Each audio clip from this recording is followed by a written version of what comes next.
Magandang araw sa inyong lahat. Ang kwentong inyong matutunghayan ay tungkol sa isang may bahay. At ito ang kanyang kwento ayon sa kanyang paglalahad. Itago niyo na lang ako sa pangalan Joy. Marami ang nagsasabi na maganda ako. Maputi kasi ako at makinis ang kutis ko. Katamtaman lang ang tangos ng ilong ko. Nasabi nila ay bagay naman sa hawas ng mukha ko. May pagka-tsinita ako. Singkit ang aking kulay brown ng mga mata. May mahaba at malantik na pilik mata. Sabi nila, maganda daw ang mga labi ko. At maputi at pantay-pantay ang mga ngipin ko. Hindi ako gaanong matangkad. 5'2" lang ang height ko. At balingkinitan lang ang kabuuan ng aking katawan. Pero sabi nila, maganda daw ang kurba ng aking katawan. Lalo na pag nakapagsuot ako ng body hugger. Napapansin ko ang mga kalalakihan na umiikot ang tingin pag pinagmamasdan ako. At sa pakiwari ko, ako ay hinuhubaran ng kanilang mga nagbabagang mga tingin. At ito ang napapansin ko sa aking sarili. Natutuwa ako kapag pinapansin ang aking katawan. Hindi ako naiinis sa mga lalaking hayabang ay pinapakita ang kanilang kakaibang pagkahangat sa akin. Naalala kong pag ako ay sinisipulan ng mga kalalakihan, pag ako'y naglalakad sa kalsada, ay lalo ko pang ikinikembot ang aking balakang sa aking bawat hakbang. Kung may tinatawag sa mga lalaki na palikero, sa mga babae naman, mayroon din namang mga palikera. At aaminin kong isa na ako doon. 18 taon pa lang ako nang magkaroon ako ng kasintahan. At 4 sila na halos ay sabay-sabay kong sinagot. At lahat sila ay mas matanda sa akin. Isa pa sa mga napapansin ko sa aking sarili ay naaakit ako sa mga lalaking higit na mas matanda sa akin. Marahil ay sa kadahilanang lumaki ako na walang nakagis ng ama. Ayon sa kwento ng nanay ko, sanggol pa lang ako nang mamatay ang tatay ko sa aksidente sa kalsada. At sa 4 na nobyo ko ay naranasan ko ang mga unang yugto ng kamunduhan. Isang jeepney driver ang una kong nobyo. Pasakay-sakay lang ako noong una sa jeep niya na minamaneho. Nung sinagot ko siya, lagi na siyang nanghihingi ng halik. Sa una ay halik lang, pero pagkatapos magpawashing siya ng jeep, paparada kami sa madilim na bahagi ng daan at maghahalikan kami. Pinayagan ko siyang hawakan at lapirutin ang namumukol pa noon ng mga kabundukan ko. Pero di ko siya pinayagan na hawakan niya ang aking pinakakatagong kayamanan.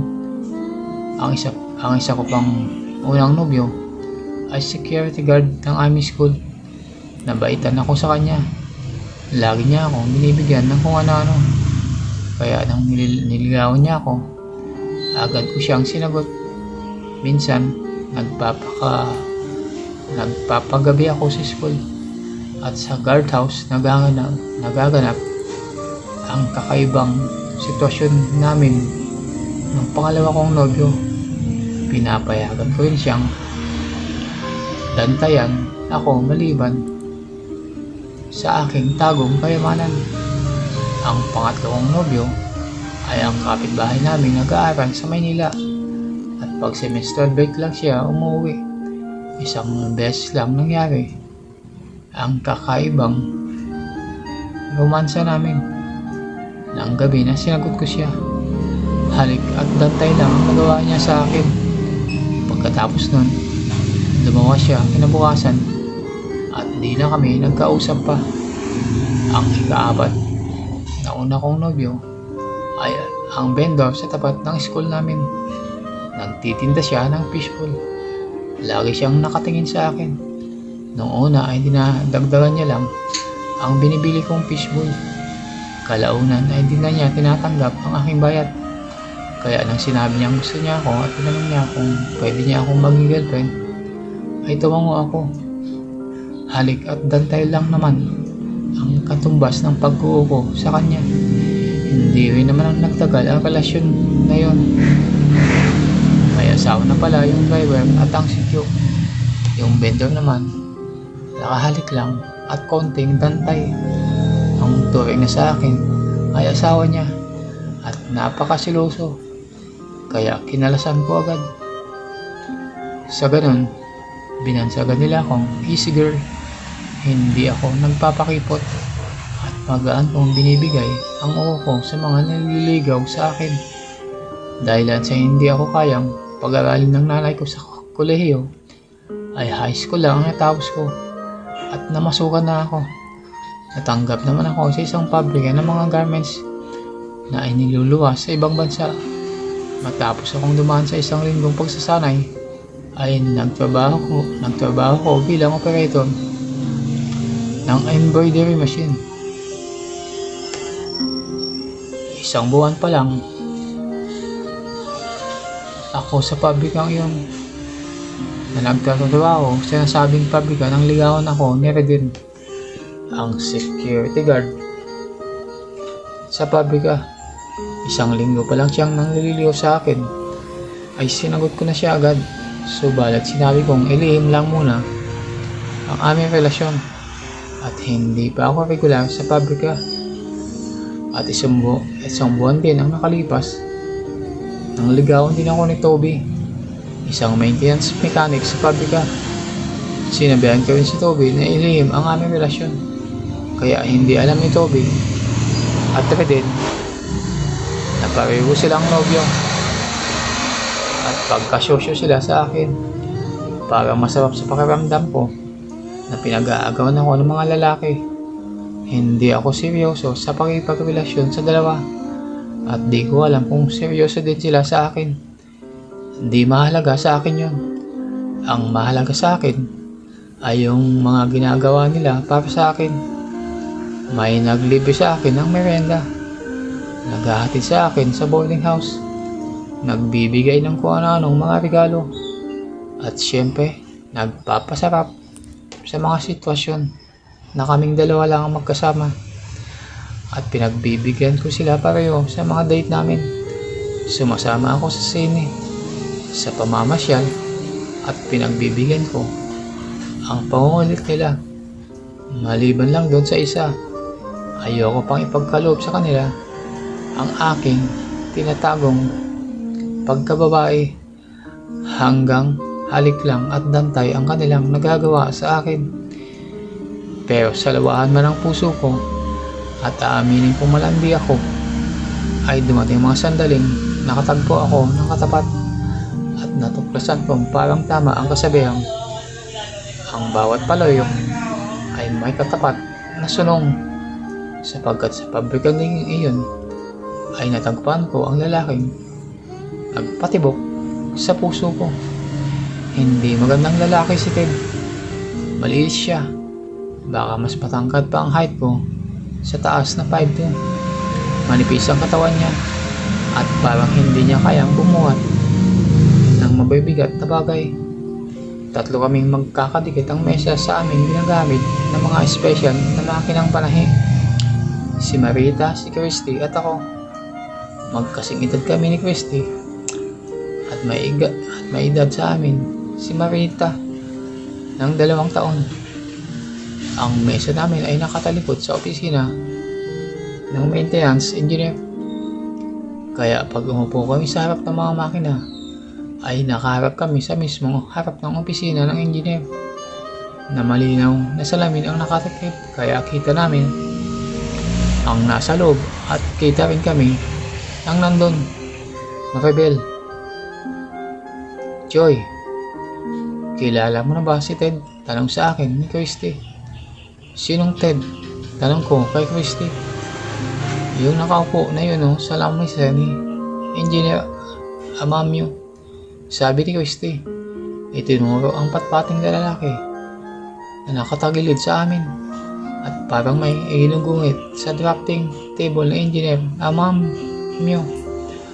OJT siya dito sa pabrika, sabi pa ni Christy. Maputi din si Christy, maganda at cute ang height. Sabi niya, ay 5 flat ang height niya. Pero sa tingin ko ay 4'11 lang ang height ni Christy. Hindi ko na sanang mapapansin si Ted kung hindi kina Christy at Marita. Ginagawang laruan ng dalawa si Ted. Mayroon kaming isang malaking laundry basket na pinaglalagyan namin ng tapos naming tahi na kinukuha naman ng sorter at dinadala sa revising section. At dahil OJT lang si Ted pag nasa labas ng pabrika, si Engineer Amamyo ay nakakalabas siya ng office nila. Inutusan nila si Christy na bumili ng makukot-kot na sitsirya sa kantin. Si Ted at pahihigain sa malaking laundry basket at tatabunan ng mga tahi at pagkikwentuhan. Natatapos ang aming maghabang pagtatrabaho sa ganong sitwasyon. Nakaisang buwan na si Ted sa kanyang OJT sa pabrika ay naramdaman kong nagkaka-interest ako sa kanya. Una, parang naiinis ako na hindi niya ako pinapansin at hayagan namang ang nakikita kong pang-aakit ni Christy sa kanya. Lagi niyang naka-lipstick si Christy at laging nag-i-spray ng pabango sa leeg at sa dibdib, lalo na pag lumalapit sa mesa namin si Ted. Kinalasan ko na si Nariden at Ruby. Nagpang-abot ang dalawa sa boarding house. Nagkasuntukan at nagkabaranggayan pa nga. Nagkaroon kami ng pagkakataon na magkalapit at maghanap ang di ko inaasahang pangyayari na maging daan para kami ay makasal at maging mag-asawa. At iyon ang magkaroon. At iyon ay nang magkaroon ng excursion ng aming pabrika. Di ko alam na magkasama kami ni Ted sa isang bus. Madaling araw umalay sa pabrika ang bus na sinasakyan ko. 6 na bus kaming lahat. 1 oras pa lang kaming nasa biyahe nang huminto ang bus na sinasakyan namin sa gilid ng daan. Nasiraan tayo. Nag-overheat ang makina. Ito ang sabi ng driver. Madilim pa ang paligid. Bantulot na. Nagsipagbabaan ng mga pasahero. Hila-hila ko ang bag kong digulong at sukbit ang bakbak ko na marinig ko ang pagtawag sa pangalan ko sa aking likuran. Joy, hintay, sabi ni Ted. Naaninag ko na mawala dumating na liwanag ng mga mahagibis na sasakyan sa kahabaan ng SLEX. Kasama ba natin sina Christy at Marita dito sa bus? Tanong ko kay Ted nang makalapit siya sa akin. Nasa kabilang bus sila. Sabi niya, hindi na ako nagtanong kung bakit alam niya. Tumabi sa akin si Ted sa pagkakatayo ko sa gilid ng daan. Naamoy ko ang gamit niyang men's cologne. Nanood sa ilong ko ang banayad na bango ng cologne. May huminto sa amin na bus na kasama sa convoy na inarkila ng pabrika para sa naturang excursion trip namin. Oh, may 10 bakanteng upuan sa likod, sabi ng konduktor. Biglang nagkatulakan at nagunahan ng mga pasahero na ayaw abutan ng liwanag sa daan. Nagulat ako nang biglang pasanin ni Ted ang bag kong digulong at hinigla ako sa kamay at nakipagsiksikan sa kapwa excursionista para makapasok sa loob na bus. Napabilib ako sa kanya. Maliksi siya at tiyak ang kilos. Kapwa kami hinihingal nang makaupo kami sa huli ang upuan ng bus. Tama lang na makaupo kami kasi nandun ang ilang bagahe ng mga pasahero. Binuksan niya ang gilid ng kanyang backpack at kinuha ang isang bote ng mineral water at inabot sa akin. Hati na lang tayo. Mauna ka lang uminom, sabi niya. Sa dami ng lalaki na nakasama ko, sa ilang sandali na yon, nakasama ko siya. Nadama ko na kakaiba ang personalidad niya. May katiyakan ng mga kilos at para siyang matibay na pader na masasandalan. Nakalahati ko yung bote ng mineral water. Kinuha niya sa kamay ko ang nangalahati ng laman ng bote ng mineral water at inilagay sa loob ng bibig. Ang uso nito at mabilis na nilagok ang laman. Nahalikan na kita, sabi niya. Sinipsip ko ang bote na sinayaran ng labi mo. May kapilyuhan din pala siya. Bakit nagtsatsaga sa uso ng bote?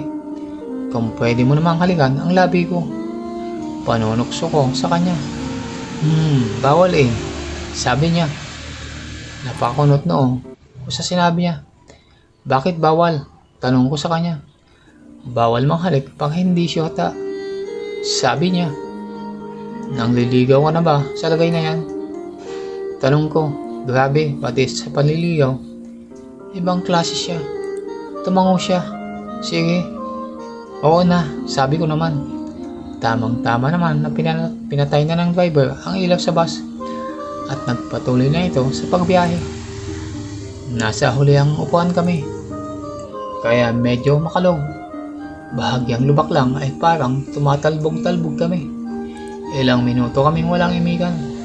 Matapos magpilim, siya sa kinauupuan namin. Parang sinanay lang nito ang mga mata niya sa dilim. Naramdaman ko ang nanginginig niyang mga labi at inapuhap ang labi ko. Maginaw ang aircon ng bus, pero parang sinisilihan ang pakiramdam ko. Matagal kaming nagtukaan para kaming uhaw na naghahanap ng makakatighaw ng aming uhaw sa bibig ng bawat isa. Pag nagtatakbo ang aming mga ladi ay parang sable na nagpipingkian ng mga ito. Ipaubaya ko ang labi ko para higupin niya. Pagkatapos ay ako naman ang hihigop sa labi niya. Nalulunok ko pati ang mga likido galing sa kanyang bibig. Pero ang lahat ng ito ay umahantong sa sentro ng aking pagkababae. Pakiramdam ko ay tag-ulan na sa bandang parte ng aking katawan. At unti-unti nang nanlalagkit ang aking pakiramdam. Naramdaman ko na gumalaw ang kamay ni Ted at pumasok sa manggas ng t-shirt ko. Gumapang ang kilabot sa katawan ko at gumiit ang kamay niya sa gilid ng aking panloob pantaas. At bigla na lang nadakot ang dapat madakot. Hanggang dito na lang muna ang ating kwento. Kung nagustuhan nyo ang kwento sa araw na to, ay huwag kalimutan mag-subscribe, like at comment para updated kayo sa mga susunod pang mga videos. Hanggang sa muli, maraming salamat.